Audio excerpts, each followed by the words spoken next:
Good evening. Welcome to Global Dialogue. My name is Peter Hasland, and my guest tonight is Juha Markkanen. He serves as Consul General for Finland for the 13 Western states. And given that Finland has been very instrumental in a global sense in terms of providing for educational reform that has had some pretty dramatic results, we thought we'd explore that tonight. So welcome, Ambassador Markkanen. Thank you. Tell me a little bit about Finland. For somebody who has never been to Finland, what should we expect in Finland that's different from what we find here in America? Yeah, well, I guess the climate at least, but yeah, Finland is a Northern European country, one part of 5 Nordic countries, and we do have a joint history with Sweden. We were one single nation for 600 years, but soon Finland gets 100 years old. It will happen 2017, in 2 years' time, and we got our independence from Russia during the First World War, 1917. So that happened, and now we have been there kind of the eastern part of Nordics, and we do have the longest joint border against Russia, which is 800 miles. So you've had this experience of having been part of Sweden and then part of Russia. That is true. And then, does that generate any lingering animosities between the? Well, but yeah, it's pretty important to remember that we have been kind of the one of the most eastern parts of the kind of Western Europe for all these decades, and one issue which has been important to my mind, and that also during this nearly 100 years we were autonomic part of Russia until Soviet Union was born 1917. So we had own currency or own legislation, border against Russia, etc. These kind of things, and we do still have a bilingual system. We have 2 official languages, not only Finnish but also Swedish, and that's great and important, which is kind of making us more closer to the Scandinavian or Nordic family. Sure. Yeah. What should an American tourist? First of all, is tourism a big thing in Finland? Yeah, it's a growing thing. We have a bit less than 6 million people living there in Finland, so not that big. And tourism is growing. Unfortunately, there are no direct flights from California at the moment to Helsinki. Helsinki is the capital of Finland, and this kind of county region is like 1.5 million within the capital. But yeah, tourism is growing, and a lot of American tourists also visit there regularly every year. And particularly, here in California, when we are, the Lapland and the snow and the, for example, Northern Lights, they could be very, very interesting and fantastic to see. Or like we are saying that the real Santa is living there in Lapland of Finland. I see. That's our. You've been here for a year and a half. That is true. What was the most remarkable difference that you observed? Well, perhaps again the climate. The climate is, of course, it's fantastic, and then also people are very friendly. I have had a feeling all the time that this country, this state, accepts, whomever. So also diplomats. It's so to speak easy to work, but of course at the same time challenging, because we are representing a small country which is having a limited staff, and we have some staff in Silicon Valley, and we are based in LA, but in LA, for example, we are less than 10 people, and like you said, 13 Western states. The coverage, it's challenging. The work is challenging for us. Yeah. Let's focus on the one thing that I have been reading about in relation to Finland, more than any other single topic, has to do with educational reform. Yep. Now, every society that I know of values education Yep. for its young. Yep. It's a way of ensuring that society continues. Yep. But almost every society is Yep. constantly searching for the Yep. better approach, Yep. Yep. which gives me a hint that maybe we first need to agree that Yep. it's not easy Yep. to teach, that there are contending approaches. But in Finland, you have made some amazing strides. How would you characterize what Finland has done? Well, there are several reasons. To my mind, one of the main reason or the primary reasons is that the teachers are having a good education themselves. So all the teachers need a kind of 5-year university degree. They all have master's degree, and not everybody gets in to the schools of where they get this education, and they are also at the same time simultaneously they are respected. These two issues, to my mind, are pretty relevant for the success, and we made some reforms 1960s, 1970s for the schools of teachers, and everything started from that time. And after that, there has not been any big kind of reforms. It's more like a progress through not revolutions but evolution. So kind of there has been evolution all the time, but not so big dramatic changes actually. The basic philosophy is still there since 40 years.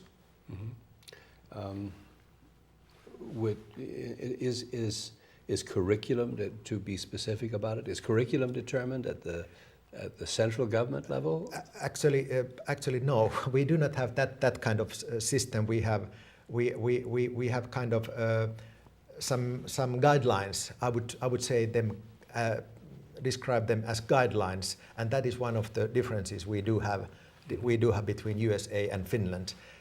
I don't know if that could be working here. I don't know, but that's the situation. And the one other issue which is not similar, it's the number of tests. We do have much less tests for at school for students, for pupils, than you do have here. So somehow the teacher's autonomy in a classroom, it's much higher. It's much higher, and the kind of the principal or the headmaster at school. I mean, it's not so much centralized system, but it's pretty much up to the principal how he or she wants that my school kind of is developing. Interesting. So the first step is, I would guess, Yep. in recruiting those who Yep. become teachers. Yes. Is there a specific recruitment process, or is it self-selection? Yes, it's a recruitment process, and everybody needs to apply.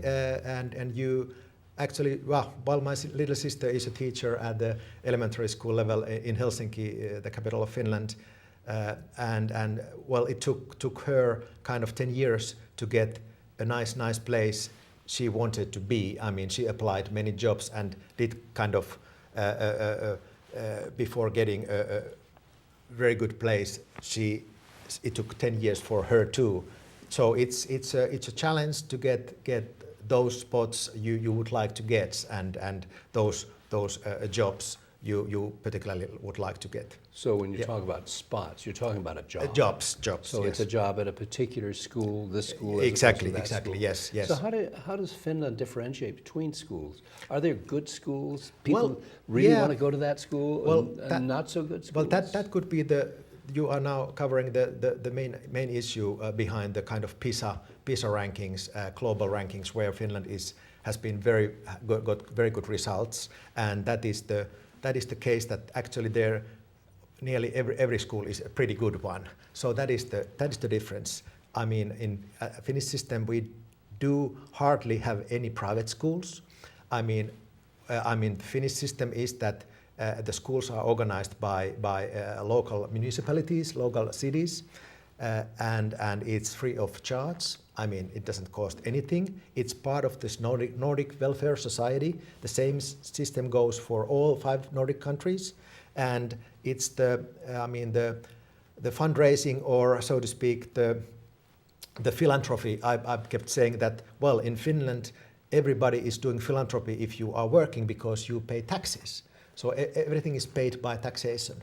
So municipality taxation gives the money for the salaries of teachers. And that means that because the teachers need to be good to get those jobs, they are respected, and it's free of charge. So actually that makes that they are there is a slight competition, of course, too, but they are, I mean, the quality is pretty good. So it doesn't matter where you live, which city you live, or if is your daddy or mother, are they rich or not, but it doesn't matter. You get good schooling. That's good. So it's free. Do you mean free? I mean, our schools are free from elementary school and even preschool through the secondary schools. Yes, that is true. Correct. But we start charging at the college level. Is college free? They are also free in Finland. Yes. And I'm a lawyer by profession, by education, the oldest university in Finland, Turku. I studied at law faculty. I paid like $500 a year, and I got the teaching, and I got even the social security. That's our system, Nordic Welfare Society, and I want to underline, it's not socialism, it's market economy, but it's a totally different system. So it's because we are small countries and after the Second World War, Finland was bust. We were a poor agricultural country. We wanted to make it better, and we started to build our educational system, and this has been the relevant issue all the time. And I would say that a pretty funny thing sounded here, but in Finland you can meet happy taxpayers, and I'm one of those. Yes. Well, you said market economy, not socialization. How justify free education in terms of market economy? Well, it's a good question, but it's just a matter of thinking how to organize things. And in our system, we think that free education is good for everybody, or free healthcare is good for everybody. That's also free of charge. For hospitals, there are also, of course, private hospitals too, but hardly any schools which are private. So I don't know. That's just the way of thinking there has been, and from politically speaking, from right to left, everybody agrees that it's a necessity. It's a necessary thing to have this system, and there are no wishes to change that. Yeah. So walk through a day with me. I'm a student, and I'm going to your secondary school, your high school. What happens to me during that day? How long is the day, and what transpires? Yeah. Well, to begin, actually, the one difference is that the school age starts at 7, not earlier. The kindergarten time is for playing, for having games, learning life, and learning to become a bigger person, older person. So you mean at age 7? At age 7, okay. Not earlier. So the first grade at age of 7, and starting from that, when you are at elementary schools, very often the system is that the teacher has many subjects she or he teaches for kids, and it's the kind of same classroom he or she takes till 6th grade, until 6th grade. So the same teacher knows those teachers from the year of when they are 7, and then they will get 6 more years. So this means that the teacher knows even very well the parents, even the things behind the student, and he or she can help the individual person, growing important citizen of Finland. So I enroll yep, at age 7 yep, in first grade, yep, and I stay in that classroom. yes, And with that teacher. exactly, so with the very same Through teacher. the 6th grade. Yes, that is true, and everybody. It's the philosophy which is so important that no child is left behind. So there are some free extra study options if, well, very many times guys do not do so well with some subject, and girls can do also not so well in some other subjects. It's possible to get kind of extra lessons, which is also free of charge, but no child is left behind. That is the key philosophy all the time there. We are kind of too few citizens in Finland to waste. I mean, anybody. So it's there. Yeah, it's a pretty well. Also somehow a bit easier. I mean, more kind of social coherence or homogeneous. Well, that is true. Well, sure. You are having. I mean, people from all over the world. Everybody wants to come to USA and make the American dream come true. But in Finland too, we have more and more foreigners. But the same matters for foreigners.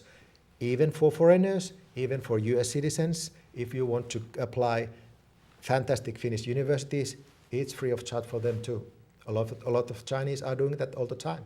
Thousands of Chinese actually are doing that. So higher education. When do I start?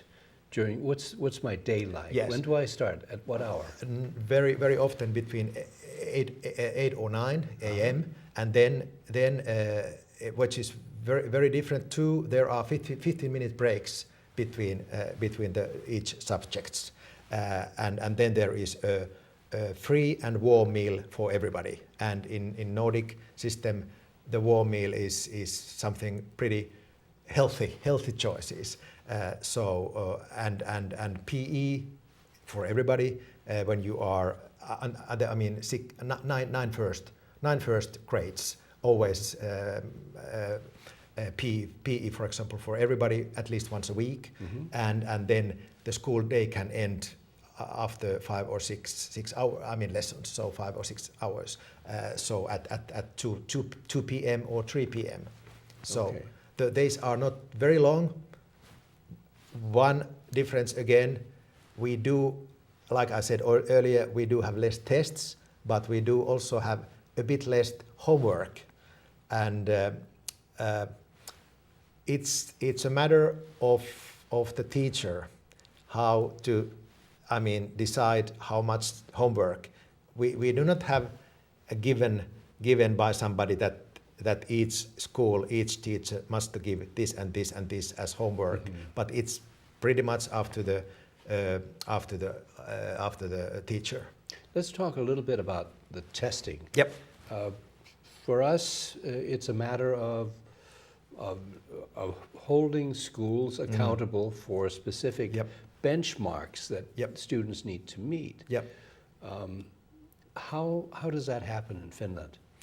Yeah, we do have kind of only which is similar and same for everybody, the final exam after 3 years high school period. So after the 12th grade, that is the only test which is kind of all over the Finland during the same days. But otherwise, like said, no obligatory tests. But I don't know what is the reason, but and because not a similar type of curriculum, but kind of only guidelines. But of course, books. Teachers are using books a lot. Of course, teachers are using in Finland too more and more computers. But I don't know. I don't know if I can answer to your question properly. But it's just that the kind of I don't know if it's the social cohesion or what, but somehow each teacher wants that my classroom makes steps forward. So I don't know. I didn't answer actually properly to your question, but Well, yeah. I think that we have, I mean, there are political forces Yes. in this country that demand that we be held Mm. accountable. And if schools are not doing well, I mean, I would support that. If schools are Yep. not doing well, they should be helped to become more effective Yep. in teaching. Yeah. And so we've come to the conclusion that testing is essentially the only way to measure whether a student is actually learning. Yeah, exactly.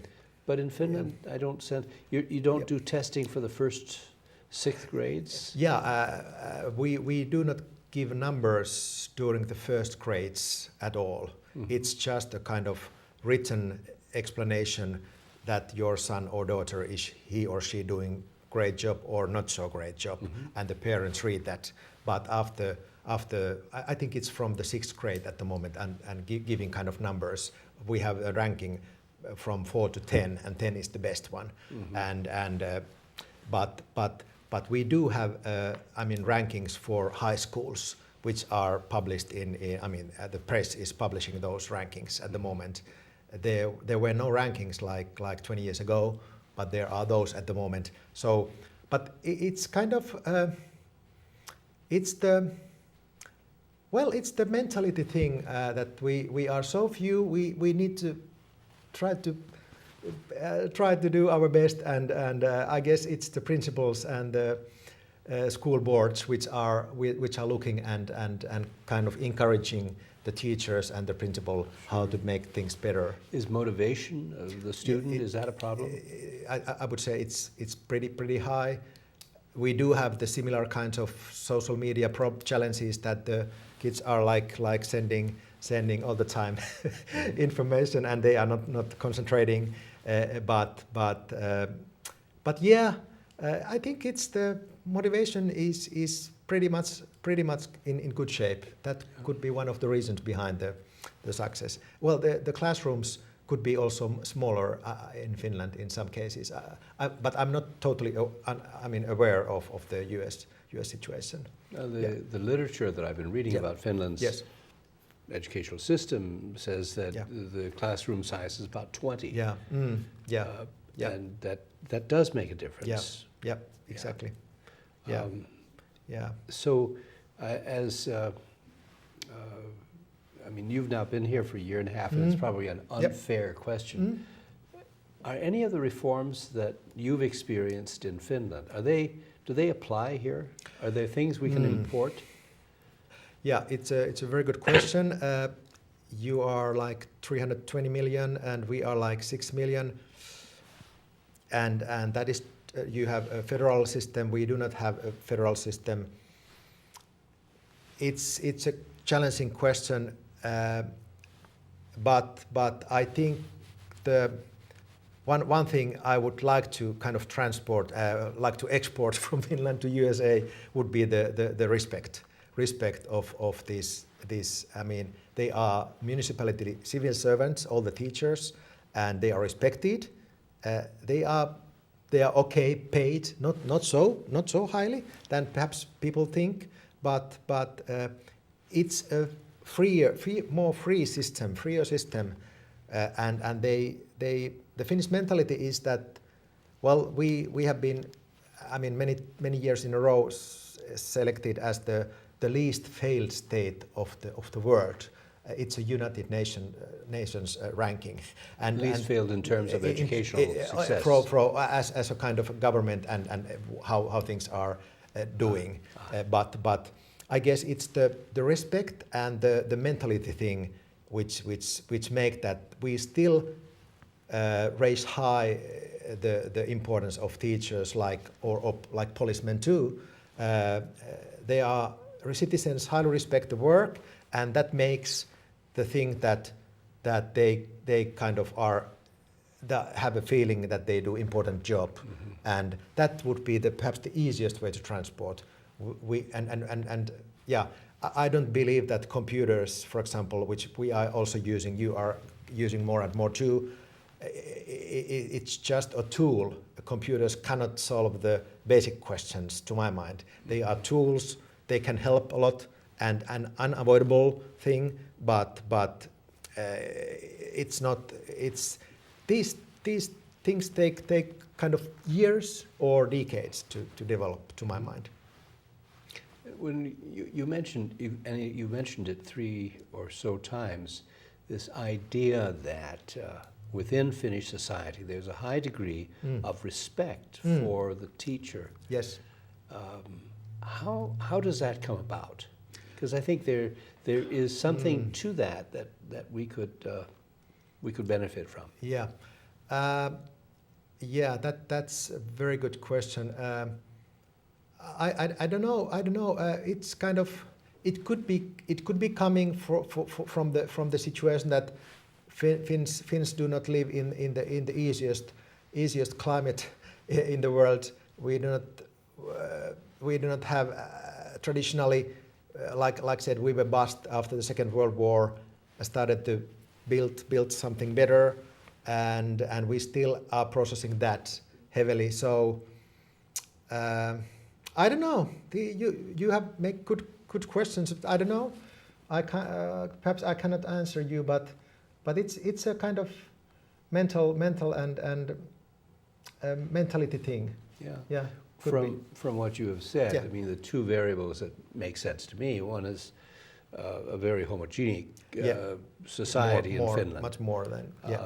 You don't have many people come to Finland to live. Yeah. And the other is a sense of common struggle. Yes, exactly. For achievement within your society. Exactly. That is true. These are good points. This is fascinating, and I wish we could have another hour, but our time has come to move on. I want to thank you very much for coming from Los Angeles and braving our freeways and getting here and appearing on this program for Global Dialogue, which is sponsored by a group of citizens in Santa Barbara called the Center for Global Dialogue, which emphasizes the need to reach out beyond our borders and learn from each other. Yeah. So for Global Dialogue, good night.